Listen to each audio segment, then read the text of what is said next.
আসসালামু আলাইকুম প্রিয় দর্শক, স্বাগত আপনাদের। শুরু করছি খাদ্য নিরাপত্তা বিষয়ক সাপ্তাহিক অনুষ্ঠান নারিশ নিরাপদ খাদ্য ও সুস্থ জীবন, powered by aggregate network limited. অনুষ্ঠানটির co sponsor vet care lab and vet clinics. আজ অনুষ্ঠানের 14তম পর্ব। আজকের আলোচ্য বিষয় অ্যান্টি মাইক্রোবিয়াল রেজিস্ট্যান্স, সমন্বিত উদ্যোগ ও করণীয়। অনুষ্ঠানটির সার্বিক ব্যবস্থাপনায় Bangladesh society for safe food. আজকের এই গুরুত্বপূর্ণ আলোচনার জন্য আমাদের স্টুডিওতে উপস্থিত আছেন আমার ডান পাশে প্রথমেই ডক্টর মোহাম্মদ আক্তার হোসেন, পরিচালক ওষুধ প্রশাসন অধিদপ্তর, এবং এরপরে আছেন ডক্টর মোহাম্মদ রফিকুল ইসলাম, সদস্য পরিচালক প্রাণী সম্পদ বিভাগ, বাংলাদেশ কৃষি গবেষণা কাউন্সিল। আপনাদের দুজনকেই আমাদের এই অনুষ্ঠানে স্বাগত। তো আলোচনার শুরুতেই doctor Akter Hossain,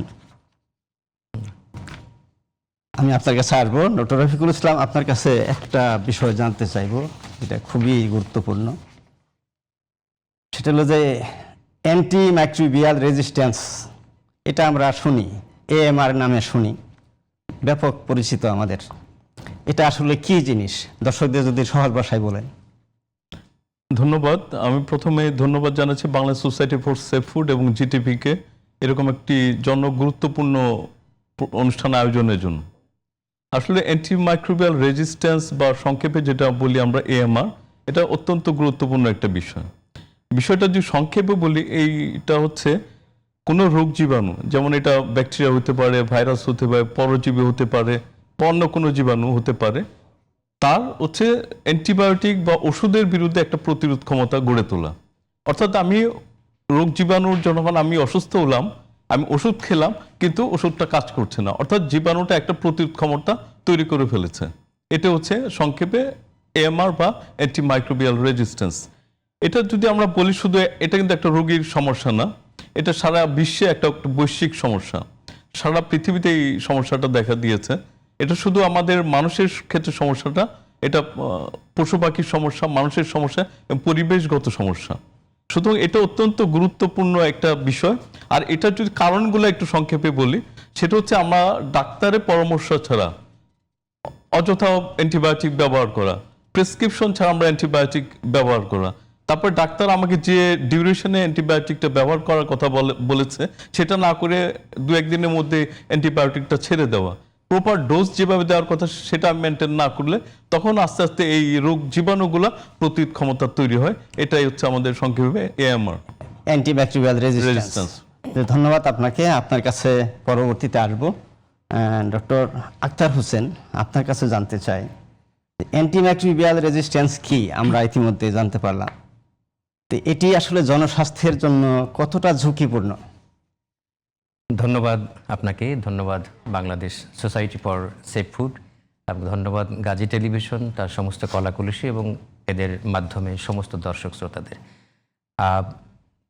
anti microbial resistance, এটার গুরুত্ব আপনি অনেক সুন্দর একটা প্রশ্ন করেছেন। আমার সহ আলোচক যিনি বললেন অ্যান্টি মাইক্রোবিয়াল রেজিস্ট্যান্সটা কী, এইটার গুরুত্ব এমন যে একটা রোগীকে আমি সারিয়ে তুলব, এইটার মূল অস্ত্রটা হলো ঔষধ।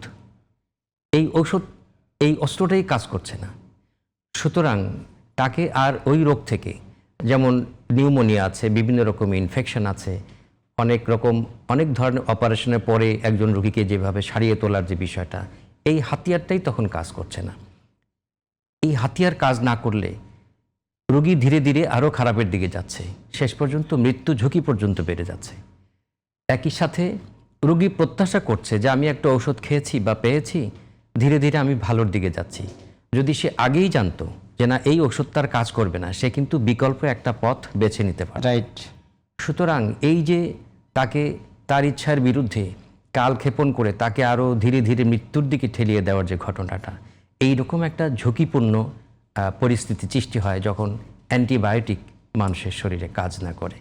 সুতরাং অ্যান্টিবায়োটিক রেজিস্ট্যান্স, এটা আসলে not only antibiotic resistance, antimicrobial resistance, শুধু অ্যান্টিবায়োটিক বলবো না, ঠিক বলেছেন আপনি। এটা ব্যাকটেরিয়া, আমার ভাইরাস, ফাঙ্গাস, আরও সব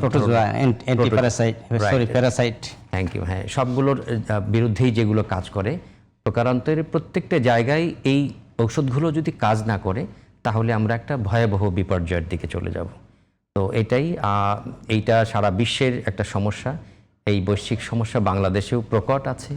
এখান থেকে আমাদের কিভাবে বেরিয়ে আসতে হবে, কিভাবে সবাই মিলে এই প্রতিকূল অবস্থা থেকে আমরা বেরিয়ে এসে মানুষকে রক্ষা করতে পারবো, সেটা এখন ভাবনার বিষয়। জি ধন্যবাদ। এটা ওয়ার্ল্ড হেলথ অর্গানাইজেশন ইতিমধ্যে এটিকে বৈশ্বিক স্বাস্থ্য হুমকি হিসেবে বিবেচনা করে এবং ওয়ান হেলথ অ্যাপ্রোচের কথা বলে। জি ধন্যবাদ আপনাকে। পরবর্তীতে আপনার কাছে আসবো। তো এখন আমি চলে যাচ্ছি ডক্টর রফিকুল ইসলাম। এএমআর জনস্বাস্থ্যের জন্য কতটা ঝুঁকি এটাও জানলাম। তো প্রাণী স্বাস্থ্যে এএমআর এর কতটা প্রভাব এবং এর সাথে জনস্বাস্থ্যের কি সম্পর্ক? আসলে এটা খুবই গুরুত্বপূর্ণ একটি প্রশ্ন। এএমআর আসলে শুধুমাত্র আমাদের হিউম্যান প্রবলেম না, এটা প্রাণী স্বাস্থ্যের ক্ষেত্রে অ্যান্টিমাইক্রোবিয়াল রেজিস্ট্যান্স একটি অত্যন্ত গুরুত্বপূর্ণ ভূমিকা রাখছে। আপনারা জানেন আমাদের এই গবাদি পশু, হাঁস মুরগি, মৎস্য খাতেও আমরা কিন্তু এই অ্যান্টিবায়োটিক বা অ্যান্টিমাইক্রোবিয়াল ব্যাপক পরিমাণ ব্যবহার করে থাকি। কিন্তু প্রশ্ন হচ্ছে যে এই ব্যবহারটা যেটা করা হয় এটা সঠিকভাবে যদি করা না হয় তখনই কিন্তু এই সমস্যাটা হয়। অর্থাৎ গবাদি পশু, হাঁস মুরগি, মৎস্যই আমরা অ্যান্টিবায়োটিক দিচ্ছি, কিন্তু সেখানে যে রোগ জীবাণু সেটা ধ্বংস হচ্ছে না, বরং তারা বিস্তার লাভ করছে। আমার এখানে কিন্তু একটা আর্থিক অপচয় চলে আসতেছে এবং এর ফলে কি হচ্ছে, রোগ জীবাণুটা যখন বেশি বংশ বিস্তার করতেছে আমাদের উৎপাদনটাও কমে যাচ্ছে। অর্থাৎ এখানে বিষয়টা হচ্ছে যে আমার সঠিক রোগ নির্ণয় না করে যদি আমি অ্যান্টিবায়োটিক ব্যবহার করি তখন কিন্তু আমার এই প্রাণী স্বাস্থ্যে একটা বড় ধরনের ঝুঁকি তৈরি হয়। এবং এটা আপনি আরেকটা বললেন যে জনস্বাস্থ্যের কি ভূমিকা, এবং এই যে পানির ক্ষেত্রে আমরা যে দুধ, ডিম, মাছ, মাংস উৎপাদিত হচ্ছে সেটা কিন্তু আমরা আলটিমেটলি মানুষই এটা আমরা গ্রহণ করছি। তখন এই পানির স্বাস্থ্যে বা দুধ, ডিম, মাংসে যদি অ্যান্টিবায়োটিক রেসিডিউ অথবা অ্যান্টিবায়োটিক রেজিস্ট্যান্স জীবাণু থেকে থাকে এটা কিন্তু আলটিমেটলি মানুষের শরীরে আসছে। সুতরাং এইভাবে কিন্তু জনস্বাস্থ্যের ঝুঁকিটা তৈরি হচ্ছে। পাশাপাশি আরেকটা হচ্ছে যে পানি যেটা হচ্ছে বা হাঁস মুরগি বজ্র যেটা তৈরি হচ্ছে এটা পরিবেশে যাচ্ছে, এই পরিবেশ থেকে কিন্তু মানুষ আবার আক্রান্ত হচ্ছে, বাতাসের মাধ্যমে আসতেছে, পানির মাধ্যমে আবার আমাদের শরীরে ঢুকছে। সুতরাং এটা একটা চেনের মতো কাজ করতেছে। অর্থাৎ পানির স্বাস্থ্যের ঝুঁকি মিস, পরিবেশের ঝুঁকি, মানুষের স্বাস্থ্যেরও ঝুঁকি। সুতরাং এই তিনটা বিষয় নিয়ে একটা নিয়ে কাজ আমরা করা, যেটা সারা ওয়ার্ল্ডে করা হচ্ছে, সেটা হচ্ছে ওয়ান হেলথ অ্যাপ্রোচ। তিনটা সেক্টরকে একসাথে নিয়ে এসে অ্যান্টিমাইক্রোবিয়াল রেজিস্ট্যান্সকে প্রতিরোধ করতে হবে। জি, তাহলে আমরা যদি বলতে পারি এরকমভাবে যে প্রাণী স্বাস্থ্য হোক আর মানব স্বাস্থ্য হোক, আমাদের অ্যান্টিমাইক্রোবিয়াল বা অ্যান্টিবায়োটিক যাই বলি না কেন, এটা ব্যবহার করলে জীবাণুর বিরুদ্ধে রেজিস্ট্যান্সটা সবখানে সমপরিমাণভাবে গ্রো হইতে পারে যদি সঠিকভাবে আমরা ব্যবহার না করি। তো ধন্যবাদ। আমি আরেকটা কোশ্চেন আসছে, সেটা হলো যে অ্যান্টিমাইক্রোবিয়াল ব্যবহার বিধি, AMU, অ্যান্টিমাইক্রোবিয়াল ব্যবহার বিধি, এটা আসলে আমরা অনেকেই জানি না। দর্শকদের একটু যদি বলেন আপনি, এর ফলে অ্যান্টিমাইক্রোবিয়াল রেজিস্ট্যান্স হতে পারে? আসলে অ্যান্টিমাইক্রোবিয়াল ব্যবহার বিধি, অ্যান্টিমাইক্রোবিয়াল ইউজ বলতে বোঝায় যে রোগ নির্ণয় করে সঠিক অ্যান্টিবায়োটিকটা ব্যবহার করা, সঠিক ডোজে সঠিক সময়ে। এই ব্যাপারটা, এই জিনিসটা হচ্ছে আমাদের AMU, অর্থাৎ অ্যান্টিমাইক্রোবিয়াল ইউজ ব্যবহার। এটার একটা ব্যবহার বিধি আছে, সে অনুযায়ী আমাদেরকে এটা ব্যবহার করতে হবে। এবং এই ব্যবহারটা যদি আমরা সঠিকভাবে না করি, কখন, কিভাবে, কতক্ষণের জন্য অ্যান্টিমাইক্রোবিয়ালটা ব্যবহার করতে হবে, তখনই কিন্তু আমাদের AMR বিষয়টা চলে আসতেছে। আচ্ছা, অর্থাৎ এখানে একটা গুরুত্বপূর্ণ বিষয় হচ্ছে রোগ নির্ণয় এবং ওই রোগের জন্য কোন অ্যান্টিবায়োটিকটা কাজ করছে সেটা আগে নির্ণয় করা। অর্থাৎ আমরা যেটা বলি অ্যান্টিবায়োটিক সেন্সিটিভিটি টেস্ট, এটা যদি করা যায় তাহলে কিন্তু আমরা সঠিক রোগের জন্য সঠিক অ্যান্টিবায়োটিকটা ব্যবহার করতে পারবো। তখন কিন্তু অ্যান্টিমাইক্রোবিয়াল ঝুঁকিটা আমাদের অনেক কমে যাবে। তার সঠিক ডোজ এবং ডিউরেশন এবং সবশেষে উইথড্রল পিরিয়ড। অবশ্যই আমাদের বিশেষ প্রাণীর ক্ষেত্রে যদি বলি, আপনারা জানেন আমরা দুধ, ডিম, মাছ, মাংস যেটা উৎপাদন করি, প্রত্যেকটা অ্যান্টিবায়োটিকের সাথে কিন্তু বলা থাকে একটা উইথড্রল পিরিয়ড। অর্থাৎ আপনি অ্যান্টিবায়োটিকটা ব্যবহার করবেন, এই ব্যবহার করার পর কতদিন পরে আপনি দুধ, ডিম, মাংস খেতে পারেন সেটাও কিন্তু বলা থাকে। আপনি শুধু ব্যবহার করলে হবে না, এটা একটা রেসিডিউ কিন্তু আমাদের গবাদি পশুর শরীরে থেকে যায়। সুতরাং আপনি যখন দুধ, ডিম খাবেন তখন কতদিন পরে এই দুধ ডিম মাংসটা বাজারে নিয়ে আসবেন, এটা একটা কে বলে আমরা উজ্জ্বল পেয়ে এটা যথাযথ মেনটেন করতে হবে। জি, ধন্যবাদ আপনাকে। আমি ডক্টর আক্তার হোসেন আপনার কাছে ফিরে আসছি। তা আমরা অ্যান্টিম্যাক্রিবিয়াল রেজিস্ট্যান্স, অ্যান্টিম্যাক্রিবিয়াল ব্যবহার বিধি এবং জনস্বাস্থ্যের উপর এর প্রভাব রয়েছে তা ইতিমধ্যে জানলাম। তো আপনি তো দীর্ঘদিন ওষুধ প্রশাসন অধিদপ্তরে কাজ করতেছেন। অ্যান্টিম্যাক্রিবিয়াল রেজিস্ট্যান্স সৃষ্টিতে হাসপাতাল এবং হাসপাতালের বর্জ্য, এই বিষয়গুলো এর সাথে কি সম্পর্ক আছে বলে মনে করেন? চমৎকার প্রশ্ন। এটা বর্তমান সময়ে অত্যন্ত গুরুত্বপূর্ণ বিষয়, এই কারণে যে হাসপাতালে আমরা যখন অ্যান্টিবায়োটিক ব্যবহার হতে দেখছি, পুরোপুরি যে ব্যবহার হচ্ছে তা কিন্তু নয়, একটা অংশ শেষের দিকে থেকেই যাচ্ছে। এবং হাসপাতালে যে পেশেন্ট আছে তাদেরও যে সমস্ত আমরা বলবো ইউরিন, স্টুল বা অন্যান্য যে বিষয়গুলো আছে, প্রতিনিয়ত সেখান থেকে কিন্তু অ্যান্টি মাইক্রোবিয়াল এগুলো কিন্তু আসছে। সুতরাং ওই অব্যবহৃত পার্ট আর হলো রোগীর থেকে যেগুলো আসছে সবই চলে যাচ্ছে আমাদের নেচারে, সবই চলে যাচ্ছে সিস্টেমে। সো দুই ধরনের ট্রিটমেন্ট এখানে অবশ্যই জরুরি, যাতে হাসপাতাল ওরিয়েন্টেড এই অ্যান্টি মাইক্রোবিয়াল রেজিস্ট্যান্সটা প্রোটেক্ট করতে পারি। নাম্বার 1, যেটা যে সমস্ত বর্জ্যগুলো হচ্ছে সেগুলো যদি প্রপার ডিসপোজাল করতে পারি, এটা প্রপার ইনসিনারেশন দরকার, যে হাই ডিগ্রি টেম্পারেচারে এটাকে বার্ন করে ফেলা, তাহলে ওটা আর সিস্টেমে আসবে না। এবং পেশেন্ট থেকে যে সমস্ত ইয়াগুলো আসছে সেগুলো হলো ইফ্লুয়েন্ট ট্রিটমেন্টের মাধ্যমে আমরা এগুলো নিরসন করতে পারি।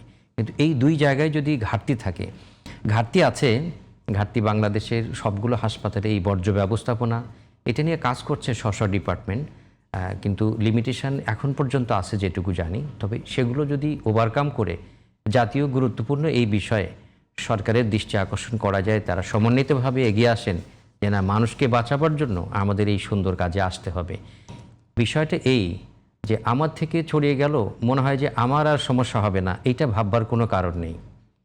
অ্যান্টিবায়োটিক রেজিস্ট্যান্স এমন একটা ভয়াবহ অবস্থা যে আমার কারণে যদি সেটা ছড়িয়ে যায়, এনভায়রনমেন্টে যেতে পারে, এনভায়রনমেন্ট থেকে আবার ফুডে যেতে, যারা আমার সহ আলোচক বললেন যে এই যে পানিতে যখন যাবে, ওয়াটার সার্ফেসে যাচ্ছে, এই পানি দিয়েই কিন্তু আমরা শাকসবজি ফলমূল ধুয়ে বাজারে বিক্রি করছি। জি, সুতরাং সেই শাকটা কিন্তু আমরা আবার যখন খেয়ে নিচ্ছি, অজান্তেই আমাদের এখানে চলে আসছে অ্যান্টিবায়োটিক রেজিস্ট্যান্ট জীবাণুগুলো চলে আসছে। সুতরাং এখানে হাসপাতালেই বর্জ্য ব্যবস্থাপনার দিকে আমাদের গুরুত্ব দিতে হবে। ম্যানেজমেন্টে যারা আছে, আমার ধারণা যে তারা বিষয়গুলো ভাবছেন, কিন্তু আরেকটু ইফেক্টিভ ভাবলে আমাদের দেশে সত্যি। জি, ধন্যবাদ। নিশ্চয়ই কর্তৃপক্ষ আজকে আমাদের এই অনুষ্ঠান যদি দেখে থাকেন, তারা চিন্তা ভাবনা করবেন। আপনারাও একটা দায়িত্বশীল জায়গায় আছেন, আপনারাও দেখবেন। তো আমরা তো অ্যান্টিভাইরাল, অ্যান্টিবায়োটিক কিংবা অ্যান্টিমাইক্রোবিয়াল এই বিষয়গুলো সম্পর্কে জানি। এর বাইরেও কিন্তু আমাদের অনেকগুলো অ্যান্টিমাইক্রোবিয়াল রয়েছে, যেমন অ্যান্টিভাইরাল বা অ্যান্টিপ্রোটোজোয়াল, কেমিক্যাল এবং ইভেন রাসায়নিক সার, তারপরে কসমেটিক্স বা নানা প্রকার বালাইনাশক এগ্রিকালচারে যে ইউজ করা হয়, আপনি ইতিমধ্যে বলেছেন। তো এই অ্যান্টিমাইক্রোবিয়াল রেজিস্ট্যান্সের জন্য এই টোটাল বিষয়গুলো কতটা ঝুঁকি বহন করে এই অ্যান্টিমাইক্রোবিয়াল রেজিস্ট্যান্সের ক্ষেত্রে? সব আপনি যেগুলো বলেছেন প্রত্যেকটা জায়গায় ঝুঁকি আছে, সবাই মিলে এই ঝুঁকির যার যে অধিক্ষেত্র সেখানে যদি আমরা কাজ করি, ঝুঁকিগুলো নিরসন সম্ভব। আমি এক এক করে যদি বলি, যেমন ঔষধের কথা, আমার যে অধিক্ষেত্র, ঔষধের ক্ষেত্রে আমরা যেমন ঔষধ প্রশাসন যেটা করে, ঔষধ উৎপাদন, ঔষধ সংরক্ষণ, ঔষধ বিপণন, এই যে বিপণন আউটলেটগুলো আছে, দোকানগুলো, সেখানে কিন্তু আমাদের দিক থেকে যেটা নিয়ন্ত্রণ, সেটা হলো প্রেসক্রিপশন নিয়ে যাতে মানুষ ঔষধ কিনতে পারে, সেই পুরো ব্যবস্থাটা তৈরি করা। সুতরাং কোনো দোকান থেকে যাতে প্রেসক্রিপশন ছাড়া অ্যান্টিবায়োটিক যে কেউ নিতে না পারে, সেটা একটা ইস্যু। আবার ক্রেতা মহল যারা যাচ্ছে দোকানে, তারাও যদি সচেতন না হন, তাহলে সবসময়ের জন্য তারা ঔষধ চাইবে, দোকান যদি না দেয় সেখানেও এক ধরনের অশান্তি সৃষ্টি হবে। সুতরাং ক্রেতা মহলকেও বুঝতে হবে যে এইটা অন্য ধরনের ওষুধের চেয়ে একটু আলাদা। সুতরাং এই জীবাণুর বিরুদ্ধে যে ঔষধগুলো কাজ করবে, সেগুলো কি সচেতনভাবে ডাক্তারের সুনির্দিষ্ট পরামর্শ নিয়ে আমাদের যেতে হবে। অনুরূপভাবে প্রাণী সম্পদ যে চিকিৎসা, আমি মৎস্য, সেখানেও আমরা বলবো যে যার যেটুকু ডোজ, যে ঔষধটুকু যতটুকু সময় ধরে পাওয়ার কথা, তারা যদি সংশ্লিষ্ট বিষয়ে এই চিকিৎসকদের পরামর্শ নিয়ে ব্যবস্থাপত্র অনুযায়ী তারা ব্যবহার করে, তাহলে সেখান থেকে আমরা এক ধরনের শান্তি জি। পাবো। আমাদের এগ্রিকালচার সেক্টরে যেটা আছে, আপনি যেটা বললেন, সেখানে নানান ধরনের বালাইনাশক, বালাইনাশক আছে। পেস্টিসাইড, এগুলো যে কত রকম ঝুঁকি, এবং ইভেন আমরা ফল পাকানোর জন্য অনেক ধরনের জি। কেমিক্যাল ইউজ করছি, বা বিভিন্ন সময় তাৎক্ষণিকভাবে অনেক বেশি যোগান দেওয়ার স্বার্থে আমরা এটার ঝুঁকি বিবেচনা না করেই আমরা কাজটা করে ফেলছি, অজান্তেই করে ফেলছি, অথবা কেউ কেউ জানি তাও আমাদের প্রয়োজনও হয়, মানে প্রয়োজনও হয়। জি। সব ক্ষেত্রে আমি মনে করি যার যার সেক্টর ওনারা যদি একটু ভাবেন, এগ্রি সেক্টরে যারা আছেন ওনারা যদি, আমরা যেহেতু নিরাপদ খাদ্য নিয়ে আলোচনা করছি, সকাল থেকে শুরু করে সারাদিন অবধি রাত পর্যন্ত দেখা যাচ্ছে অনেক ধরনের খাদ্য আমরা খাচ্ছি। বাচ্চারা একটু বাইরে গিয়ে ফাস্ট ফুড খাইতে চাচ্ছে, একটু মাংস, আপনি জানেন যে কত সুন্দর করে সবাই খাচ্ছে, আমরা ডিম, দুধ, মাংস এগুলোর উপর আমরা বেঁচে আছি। এবং কৃষি যে পণ্যগুলো প্রত্যেক জায়গায় যদি আমরা এটা নিরাপদ না করতে পারি, তাহলে এই যে আমরা যে সমস্যা নিয়ে আলোচনা করছি, এই সমস্যা সামগ্রিকভাবে আমাদের, তার মানে আমরা বলতে পারি যে মানব স্বাস্থ্য, প্রাণীর স্বাস্থ্য এবং আমাদের এগ্রিকালচার সেক্টর সব মিলে যে অ্যান্টিমাইক্রোবিয়ালগুলো ইউজ হচ্ছে, এগুলো সব মিলে একটা প্রেশার ক্রিয়েট করতেছে পরিবেশে, যার ফলে জীবাণুগুলো তারা প্রতিরোধী হয়ে উঠছে। জি, ধন্যবাদ। তো এই পর্বে ডক্টর মোহাম্মদ রফিকুল ইসলাম, আপনার কাছে জানতে চাইব যে অ্যান্টিমাইক্রোবিয়াল রেজিস্ট্যান্স প্রতিরোধে বাংলাদেশে কোন কোন মন্ত্রণালয় এবং অধিদপ্তর বা সংস্থা এখন কাজ করছে, এবং আরও কে কে এর সাথে যুক্ত হওয়া প্রয়োজন বলে আপনি মনে করেন? আসলে বর্তমানে যেহেতু এটা অ্যান্টিমাইক্রোবিয়াল রেজিস্ট্যান্স একটা বাংলাদেশের বড় সমস্যা, পাশে গ্লোবাল সমস্যার একটা পার্ট, তো এখানে বাংলাদেশ ইতিমধ্যে এটা নিয়ে কাজ শুরু করেছে, বিভিন্ন মন্ত্রণালয়, অধিদপ্তর, বিভিন্ন সংস্থা, অর্থাৎ এটা একটা ওয়ান হেলথ অ্যাপ্রোচে কাজ চলমান রয়েছে। তো এখন যারা কাজ করছে সেটা যদি আমি বলি, যেমন স্বাস্থ্য ও পরিবার কল্যাণ মন্ত্রণালয়, এখানে আছে director general of health services, director general of drug administration. এরা মূলত অ্যান্টিমাইক্রোবিয়াল যে ব্যবহার নীতি, তারপর হচ্ছে হাসপাতাল গাইডলাইন, ওষুধ নিয়ন্ত্রণ এবং স্টেটশিপের বিষয়ে কাজ করছে। এর পাশাপাশি হচ্ছে আমাদের মৎস্য প্রাণ সম্পদ মন্ত্রণালয়, যেটা হচ্ছে department of live stock services, department of fisheries. এরা হচ্ছে প্রাণী ও মৎস্য খাতে অ্যান্টিমাইক্রোবিয়ালের ব্যবহার, তারপর ফার্মের বায়োসিকিউরিটি, তারপর নিরাপদ খাদ্য উৎপাদনে অ্যান্টিমাইক্রোবিয়াল কিভাবে নিয়ন্ত্রণ, সে বিষয়গুলো নিয়ে কাজ করছে। তারপর যে খাদ্য নিরাপদ ও মান নিয়ন্ত্রণ সংস্থা, যেমন আছে হচ্ছে বাংলা ফুড সেফটি অথরিটি, আজকের আমাদের যারা আয়োজক Bangla society for safe food, এরা হচ্ছে অ্যান্টিবায়োটিক রেসিডিউ মনিটরিং কাজটা করে, নিরাপদ খাদ্য নিশ্চিতকরণের কাজটা করছে, এবং জনের সচেতনতা বৃদ্ধিতেও মূলত ভূমিকা রাখছে। আর যদি অন্যান্য আরো সংস্থা আছে, যেমন বাংলাদেশ স্ট্যান্ডার্ড টেস্টিং ইনস্টিটিউট, যারা বহুল পরিচিত বিএসটিআই, তারা মান নিয়ন্ত্রণে কাজ করছে। বিভিন্ন বিশ্ববিদ্যালয় কিন্তু এই গবেষণার সাথে জড়িত। পাশাপাশি অনেকগুলো আন্তর্জাতিক সংস্থা বাংলাদেশে কাজ করছে, যেমন World Health Organization, Food and Agriculture Organization, তারপর হচ্ছে World Organization for Animal Health, Heifer International, CABI, GAIN, World Fish ইত্যাদি ওনারা কাজ করছে। পাশাপাশি আরো কিছু মন্ত্রণালয়কে যোগ করা দরকার, হয়তো ওনারা কাজ করছেন, তারপর আরেকটু জোরে কাজ করা দরকার, জোর দেওয়া দরকার। সেটা হচ্ছে পরিবেশ মন্ত্রণালয়, যেটা হচ্ছে বর্জ্য পানি বা হাসপাতালে বর্জ্য ব্যবস্থাপনা। স্থানীয় সরকার, সিটি কর্পোরেশন, যারা টোটাল সোয়ারে যে বর্জ্য ব্যবস্থাপনাটা করবে। তারপর কৃষি মন্ত্রণালয় বালাইনাশক এবং হচ্ছে অন্যান্য কেমিক্যালসের যে বিষয়গুলো সেটা ব্যবস্থাপনা করবে। শিক্ষা মন্ত্রণালয় গুরুত্বপূর্ণ একটা ভূমিকা পালন করতে পারে, জনসচেতনতা এবং কারিকুলামে এই বিষয়টা অন্তর্ভুক্ত করা। পাশাপাশি হচ্ছে আমার যে বেসরকারি বিভিন্ন ফার্ম আছে বা ফার্মেসি সেক্টর আছে, বেসরকারি হসপিটাল আছে, তাদেরকে বড় ভূমিকা নিতে হবে। আমি এখানে একটা উল্লেখ করতে চাই, ফার্মেসি যারা আছে তাদের একটা বড় ভূমিকা আছে। আপনি জানেন যে আমাদের প্রচলিত আইন অনুযায়ী, হাইকোর্টের আইন অনুযায়ী, তারা প্রেসক্রিপশন ছাড়া ওষুধ বিক্রি করতে পারবে না। সুতরাং এই জিনিসটাও তাদেরকে কঠোরভাবে মেনে চলতে হবে, এবং আমাদের বিভিন্ন ধরনের ট্রায়াল হচ্ছে, সেখানে মাঝে মাঝে শাস্তি বা আর্থিক জরিমানা করা হচ্ছে। তো এই বিষয়টা যদি আরো সামনের দিকে নিয়ে আসা হয়, তাহলে আমার মনে হয় যে এএমআর এর বিষয়টা আমরা নিয়ন্ত্রণ করতে পারবো। তার সাথে ভোক্তা সংগঠন, সিভিল সোসাইটি সুতরাং এটা এমআরটা বলতে চাই, এমআর একটা আসলে কোনো একক মন্ত্রণালয়ের কাজ না নিয়ন্ত্রণ করা, এটা অন্য একটা সমন্বিত জনস্বাস্থ্য, প্রাণ স্বাস্থ্য এবং পরিবেশগত সমস্যা অর্থাৎ আমরা বলতে পারি এটা একটা ওয়ান হেলথ অ্যাপ্রোচের মাধ্যমে আমাদের এটা নিয়ন্ত্রণে কাজ সংশ্লিষ্ট করতে হবে। সকলকে নিয়ে একসাথে মুভ করতে হবে আমাদের। Right. ধন্যবাদ। আমি আপনার কাছে আসবো ডক্টর আক্তার হোসেন। যে বিএমডিসি কর্তৃক রেজিস্টার্ড এমবিবিএস ডক্টর যারা, ফিজিশিয়ান যারা, আর বিবিসি কর্তৃক রেজিস্টার্ড ভেটেরিনারিয়ান যারা, কিভাবে তারা এই সমস্যা উত্তরণে কাজ করতে পারে এবং এই বিষয়ে আপনাদের কোনো গাইডলাইন আছে কি? চমৎকার প্রশ্ন। এখানে চিকিৎসা সেবার সাথে যারা সম্পৃক্ত তাদের বিষয়টি আনলেন। ওনারা আসলে সবচেয়ে ভালো জানেন, যেমন অ্যান্টিবায়োটিক রেজিস্ট্যান্সের যে ভয়াবহতা, এটা একজন সাধারণ মানুষ হিসাবে আমি যা না বুঝবো তার চেয়ে বেশি বুঝবেন ওনারা যারা স্বাস্থ্য নিয়ে কাজ করছেন। সুতরাং তাদের একটা বড় ভূমিকা আছে। ওনারা যথাযথভাবে প্রেসক্রিপশন করার যে বিষয়টা, অনেক যেন মাত্রাতিরিক্ত আননেসেসারি কোনো অ্যান্টিবায়োটিক কোনো প্রেসক্রিপশানে না যায়, সেইটা যেমন একটু খেয়াল করতে হবে। তারপরে সেটা ঠিকমতো ব্যবহার হচ্ছে কিনা পেশেন্টকে, সেই জায়গায় তাদের সচেতন করবার একটা বড় দায়িত্ব রয়েছে। জি, হয়তো এমন হতে পারে যে এই দুই ধরনের ডক্টর যেটা বললেন, মানুষ এবং প্রাণী সম্পদ, এখানে তাদের সময়ের স্বল্পতা আছে, মানুষের সচেতনতার কিছু ঘাটতি আছে। তারপরেও অধিকতর সময় নিয়ে এই স্পর্শকাতর বিষয় তাদের অ্যাড্রেস করার জন্য আমি মনে করি প্রয়োজন আছে, যদি বিষয়টা তারা করেন। একই সাথে অনেক সময় ডাক্তারি প্রশিক্ষণ দিয়ে থাকেন এনারা, ছোট একটা কোর্স, এই কোর্স ওনাদের দ্বারা পরিচালিত হয়। যেটুকু জানি সারা দেশে অনেক আছেন ছোট চিকিৎসক হিসেবে, ওনারা ট্রেনিং দিচ্ছেন, সনদ দিচ্ছেন। এই সনদ নেওয়ার পরে ওনারা এই অ্যান্টিবায়োটিক লিখতে পারেন কি না, এটা নিয়ে কিন্তু এটাও দেখা দরকার আছে। দেখা দরকার আছে, প্রশ্ন আছে।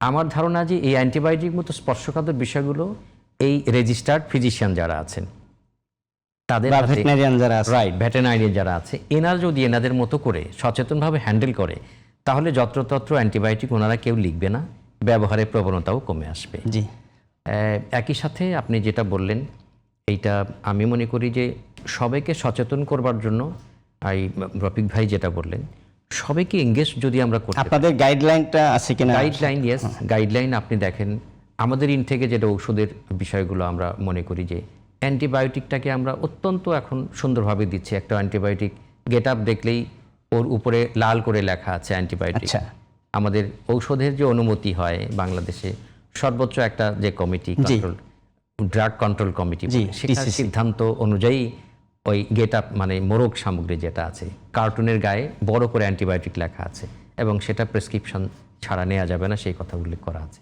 ইভেন ভিতরে যে স্ট্রিপ বা ব্লিস্টার আমরা যেটাই বলি, যে একটা পাতার মধ্যে অনেক ঔষধ যেটা থাকে, তার দুই ধারেও কিন্তু ওই ফয়েলটার মধ্যে লাল করে দেওয়া আছে অ্যান্টিবায়োটিক। এটা যাতে করে মানুষ দেখেই বুঝতে পারে যে এইটা প্রেসক্রিপশন ছাড়া নেওয়া যাবে না। আর একই সাথে আমাদের জানেন যে নতুন যে আইন আমরা হাতে পেয়েছি 2023 সালে, ঔষধ এবং কসমেটিক আইন, এইটার যে 40 ধারায়, এইটা একটা পানিশেবল অফেন্স, যার জন্য আমাদের কলিগরা সারা দেশে কিন্তু ম্যাজিস্ট্রেট মহোদয়ের সাথে নিয়ে মোবাইল কোর্ট করছেন। এখন আসলে মোবাইল কোর্ট বা অনেক জরিমানা এটা আসলে অ্যাকচুয়াল সমাধান নয়। জি, এর মাধ্যমে আমরা মানুষকে সচেতন করার চেষ্টা করছি যে আসুন আমাদের যে আইন আছে, গাইড ডকুমেন্ট আছে, যেভাবে অ্যান্টিবায়োটিক ব্যবহার করার যে নিয়ম, সেইটা যেন সবাই মিলে যাতে করতে পারি। জি, ডক্টর মোহাম্মদ রফিকুল ইসলাম, আপনাকে প্রশ্নটা করি, সেটা হলো যে প্রেসক্রিপশন ছাড়া ওষুধ সেবন বা ফার্মেসি থেকে নিজে নিজে ওষুধ কেনা, এটা একটা সহজলভ্য বিষয় বাংলাদেশে। তো এটা হিউম্যান এবং ভেটেরিনারি সবখানেই প্রযোজ্য। এই বিষয়টি অ্যান্টিম্যাকটিরিয়াল রেজিস্ট্যান্স সৃষ্টিতে কতটা প্রভাব ফেলছে বলে মনে করেন আপনি? আসলে এটা প্রথমে আমি এর আগে বলেছি যে আমাদের দেশের প্রচলিত আইন অনুযায়ী কেউ মানে ফার্মেসি থেকে প্রেসক্রিপশন ছাড়া অ্যান্টিবায়োটিক নিতে পারবে না এবং ফার্মেসিস্ট প্রেসক্রিপশন অ্যান্টিবায়োটিক বিক্রি করতে পারবে না, আইন আছে। কিন্তু এই আইনটা আসলে আমরা কতটা মেনে চলছে, এখানে একটা বড় প্রশ্ন আছে। অ্যান্ড এটা কিন্তু আমাদের দুইটা সেক্টরে হচ্ছে, হিউম্যানের ক্ষেত্রে হচ্ছে, আমার অ্যানিম্যাল সেক্টরেও হচ্ছে। এখন তারা প্রেসক্রিপশন ছাড়াই দোকানে যে বলতেছে আমার হয়তো গরুর এই ওষুধ এটা লাগবে, সে নিজে এটা হচ্ছে, আমি বলেছি অলরেডি যে এর ফলে যে বিষয়টা হচ্ছে অ্যাকচুয়ালি ওই ওষুধটা ওই অ্যানিম্যালটাতে বা হিউম্যানের ক্ষেত্রে কাজে লাগছে কিনা, সেটা একটা বড় বিষয়। অনেক সময় দেখা যাচ্ছে যে 7 দিনের কোর্স নর্মালি ডাক্তাররা দিয়ে থাকেন, কিন্তু ওনার পূর্বের অভিজ্ঞতা থেকে ওষুধ নিয়েছেন, হয়তো 2 দিন পরে তার সর্দি কাশি নিউমোনিয়া যেগুলা কমন ওষুধ এগুলো ভালো হয়ে গেছে, সে কিন্তু ওষুধটা খাওয়া বাদ দিয়ে দিল। তার মানে কি হলো, ওই জীবাণুটা কিন্তু আংশিকভাবে ওই ওষুধটার প্রতি একটা সেন্সিটিভিটি তৈরি হয়ে গেল, রাইট। সে প্রতিরোধ ক্ষমতা গড়ে তুললো, কিন্তু পরবর্তী আবার যখন সেম কাজটা সে করতে তখন কিন্তু এটা কোনো কাজ করবে না। তার মানে আমরা বলতে পারি যে এটা অনেকটাই আমাদের এই এএমআর সৃষ্টিতে দায়ী। অবশ্যই এটা এমআর বোথ হিউম্যান সেক্টরে এবং অ্যানিমাল সেক্টরে, এবং এটার কারণে আমাদের পরিবেশটাও নষ্ট হচ্ছে, যার কারণে যে কোনো দিন আমাদের বাচ্চারা যারা নবজাতক শিশু, এই গবেষণা আমাদের আছে যে সে 19টা অ্যান্টিবায়োটিক প্রতি রেজিস্ট্যান্স, অথচ সে কিন্তু কোনোদিন অ্যান্টিবায়োটিক খায়নি। যে অনেক আলোচনা হবে, আমাদের সময় আমাদের সংক্ষেপ। আমি ডক্টর আক্তার হোসেন আপনার কাছে জানতে চাইব, সংক্ষেপে বলবেন যে অ্যান্টিব্যাকটেরিয়াল রেজিস্ট্যান্স প্রতিরোধে বাংলাদেশের ওষুধ শিল্প সমিতি, বাংলাদেশ ফার্মা ইম্পোর্টার্স অ্যাসোসিয়েশন এবং Animal Health Companies Association of Bangladesh AHCAB, এই সংগঠনগুলোর কী ধরনের ভূমিকা থাকতে পারে সংক্ষেপে যদি বলেন।